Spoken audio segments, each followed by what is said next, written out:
zetu za mbiu ya KTN.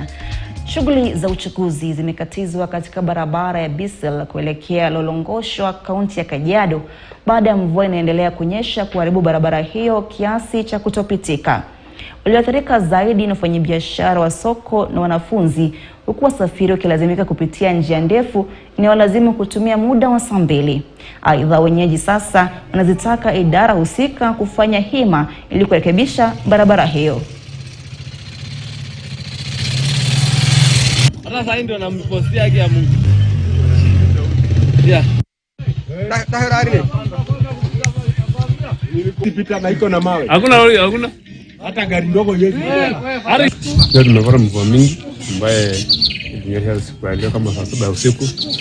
Sasa tukaona tena hii barabara inakuanga ya national government, tumeona imekatika. Kwa hivyo leo tuko na mchezo pale Lolongoshwa, tumeona watoto waendi juu ya hiyo mchezo. Hiyo katika imekatika. Na hata nimeona walimu wengi wale wanalala busy, wamelala pande ile hawajapata nafasi ya kwenda kuangalia watoto wao.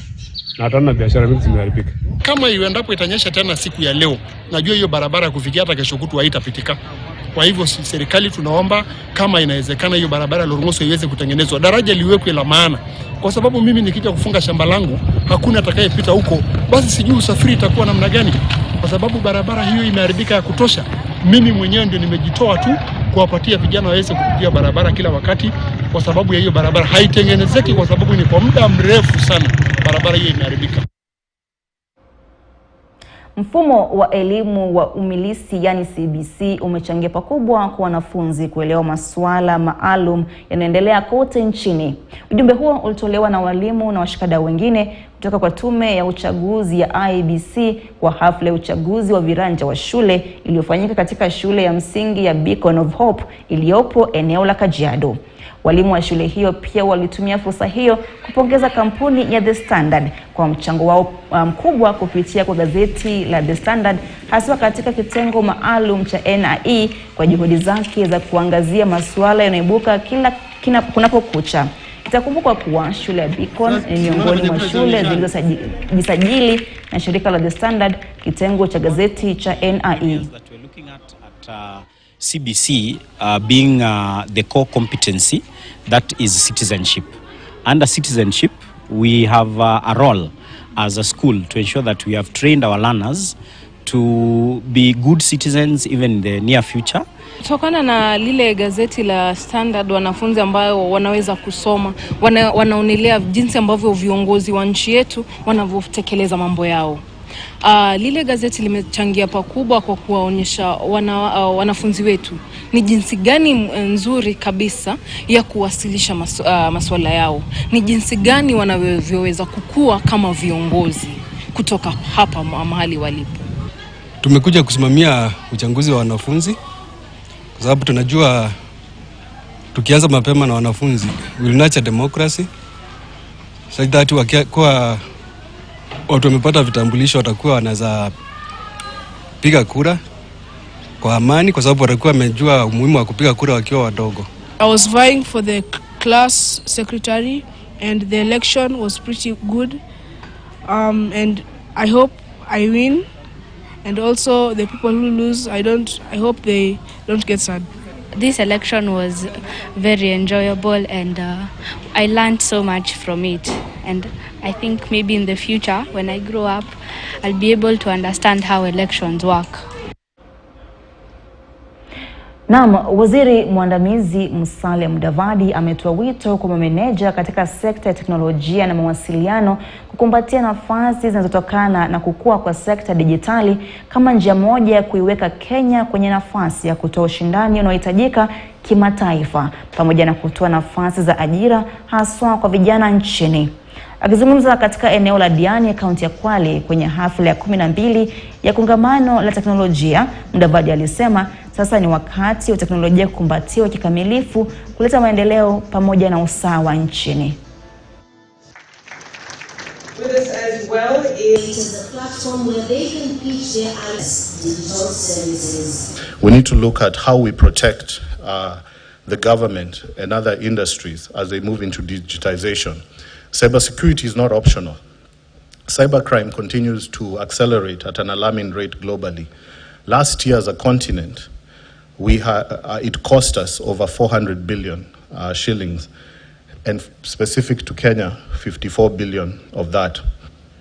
I want to state that the proposition that has been espoused in public by none other than His Excellency the President, that we will digitalize 5,000 government services by June 2023, is both realistic and attainable. If anything, we will surpass the target.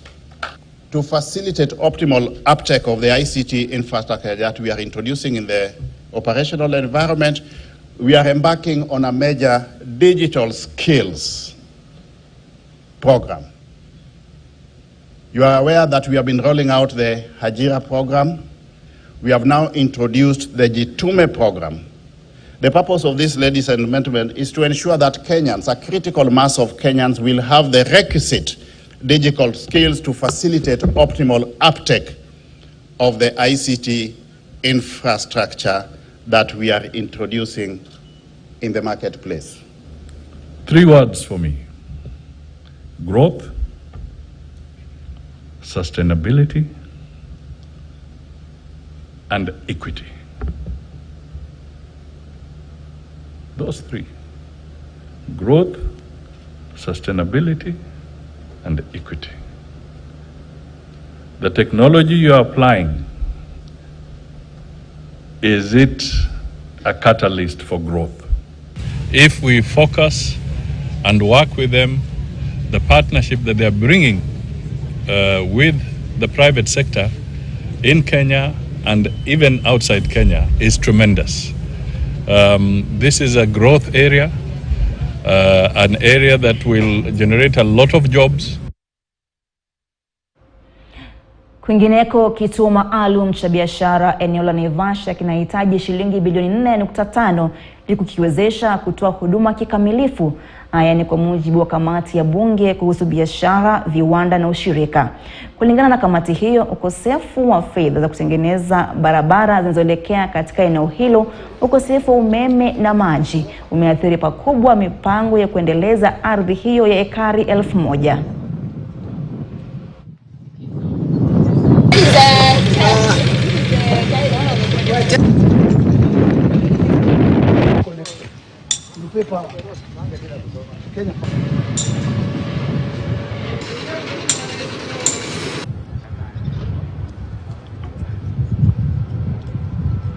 We need serious funding where the funding are pure GOK.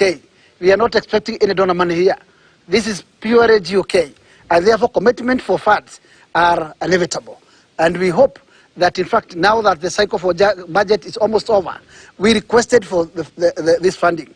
But somehow we have not seen any indication on that particular promise that actually the funding will be provided as requested by the special economic zone. So in terms of employment, we look at this particular site as being one of those sites that can really help us. Here, Dongokundu in Mombasa and Lamu in Mombasa. And we will visit all those sites because we've just come from a budget policy statement. And in the budget policy statement, we are looking to allocate money to these particular facilities. But we would like that money that is allocated, now that we are oversight, to be properly utilized to be able to achieve what it is that the country needs to achieve in terms of employment, in terms of economic growth, because we are saying we don't have money. We are saying that the cost of living is so high, but it can only come down if we are able to bring the costs of doing business down. Any investor who gets in there as our guest really feels they've gotten a place where people care about investors. My background in the private sector tells me much more than even Mheshimiwa was pushing. We will have to get things really flowing and working okay. We are conscious about cost, we are conscious about income, we are conscious about everything called return on investment. Mtazamaji, zahanati 2 zilizofunguliwa majuzi katika kaunti ya Kirinyaga zimeleta afueni kwa wakazi ambao sasa hawasafiri kwenda mbali kutafuta huduma za matibabu. Zahanati hizo 2 zilizoko katika maeneo bunge ya Mwea na Gishugu zilifunguliwa na serikali ya kaunti ambayo inailenga kusaidia kuimarisha utoaji wa huduma bora kwa wakazi wake.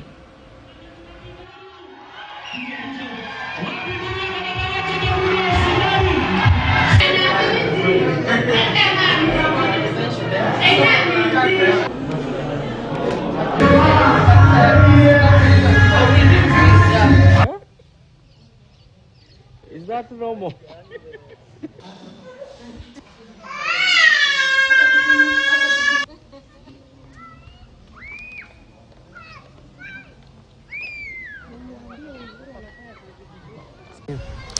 hospitali naweza sema imeleta mabadiliko kwa sababu kama hatuna magonjwa mengi especially watoto wa shule, kwa sababu kama ni dawa za minyoo wenye mtoto alikuwa anatoka hapo unaenda hospitali unaambiwa ni minyoo, hapa tu ni karibu. Kwa hivyo hata mwalimu akisense mtoto akona minyoo anatumana nyumbani, unaleta mtoto hapa karibu anapewa dawa. Usafi pia ukija hapa unasomeshwa na daktari. Kwa hivyo ukirudi nyumbani hatuna hiyo magonjwa ya kukunywa maji chafu hivyo ama ya kukula chakula kama vimepikwa na uchafu. The services that we offer consultation where the sick client come, consult, given a medication and go home. The other services that we offer is family planning, child wellness clinic, and we also offer TB clinics and hypertension and diabetes clinic. Facility in charge, Kaboi Dispensary. This facility was opened last year, 2022, June 9th, by Her Excellency Ali Mumbi Oiguru, Governor Kirinyaga. And since it was opened, it has been of great benefit to the community. And the community is really appreciating the services we are offering since we opened the facility. Tuelekee nchi jirani ambapo Rais wa Uganda Yoweri Museveni ametoa wito kwa mataifa mengine barani Afrika kusimama kidete kupinga ushoga. Museveni amesema uovu huo ni tishio kubwa katika kuangamiza kizazi kwa kuzuia watu kuzaana. Haya yanajiri wakati taifa la Uganda linasubiri Rais Museveni kutia sahihi mswada uliopitishwa hivi karibuni na bunge la taifa hilo wa kupinga ushoga ambao umeidhinisha adhabu sugu kwa washukiwa wa ushoga. The idea of the foreigners giving elections to the Africans should stop, because they should have learned this. But also the idea by the Africans that Africa is poor should also stop, because it's not. How would you seek to universalize an abnormality?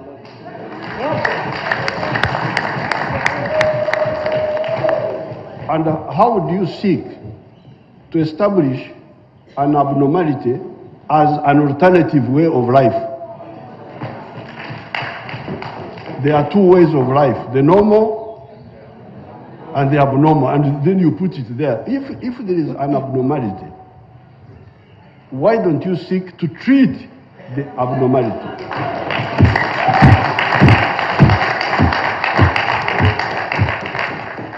And to isolate it, not to spread it. So definitely there's something wrong with these groups, the leadership in the West. There must be some serious issue there, some structural problem. I can't know what it is, and we have always taken an independent stand, not only on this issue but also on other issues. And now the bill is coming to me. I haven't seen it yet, but when it comes, I will call you and we shall.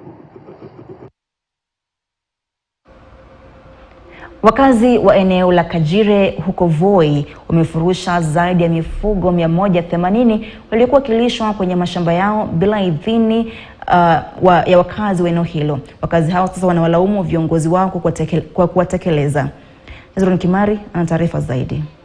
Wakazi wa eneo la Kajire kwa muda mrefu wamekuwa wakilalamikia swala la wafugaji ama walishaji haramu katika eneo lao, na leo nitakuwa nazungumza tuna baadhi ya wananchi katika eneo hili ambao wamefikia kuweza kufurusha baadhi ya mifugo kutoka mashamba yao, na pengine tuweze kutupatia kauli zao, nini hasa ambacho kimeweza kuwapelekea na kwenda mbele, wanapanga vipi. Kwa majina ni Joyce Chao, mkazi wa Kajire.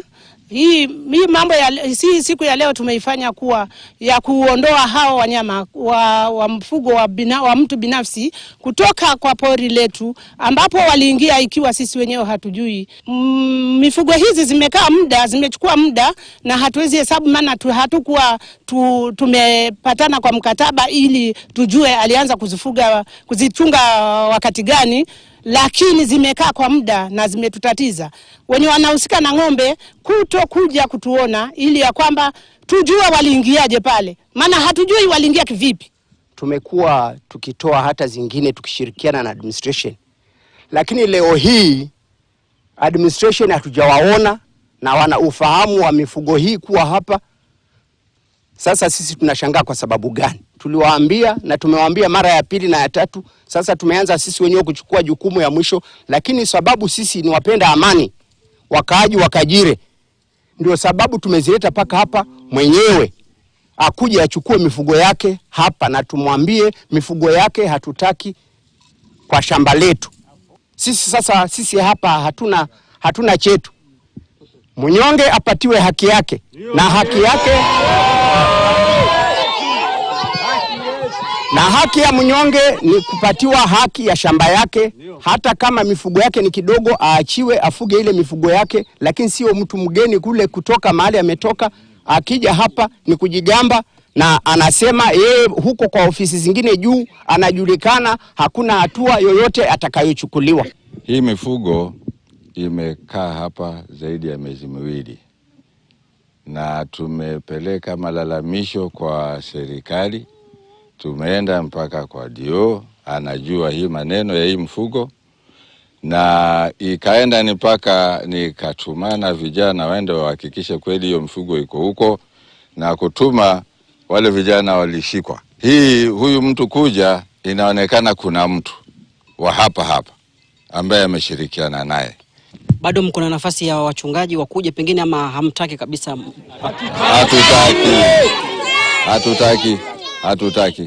Hatutaki kabisa, kwa sababu saa hii tunajua kabisa hali ya ukame na ng'ombe zetu zilikufa sana juzi kwa sababu ya ukame na bado nyasi haijatoka. Kwa hivyo saa hii ile kitu kidogo tuko nayo ni ya ng'ombe zetu.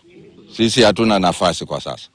Na hizo tu ndio kauli za baadhi tu ya wakazi wa eneo hili la Kajire wakiwa wanatoa lalama zao, na hivi sasa wanaiomba serikali, viongozi wa eneo hili waweze kuingilia kati kuhakikisha kwamba mifugo hao wanaondolewa, hasa ikizingatiwa kwamba wakati huu taifa linakumbwa na msukosuko mzima wa mabadiliko ya tabia nchi ambayo ulishaji unaonekana imekuwa changamoto. Nikiripotia KTN News kutoka Kajire katika kaunti ya Taita Taveta, mimi ni Hezron Kimari. Na mtazamaji, viongozi wa Azimio One Kenya sasa wanapanga kikao na wanahabari ili kutoa mustakabali wao kuhusu matakwa waliotoa kwa uteuzi wa makamishna wa IEBC, na mwenzangu Emmanuel Toa atakuwa anafuatilia taarifa hizo ambazo atakuwa anakujuza zaidi mwendo wa saa 1. Na kufikia hapo mtazamaji, sina la ziada ila kutia kikomo taarifa za mbiu ya KTN. Jina langu ni Beldin Walgeula. Kwaheri.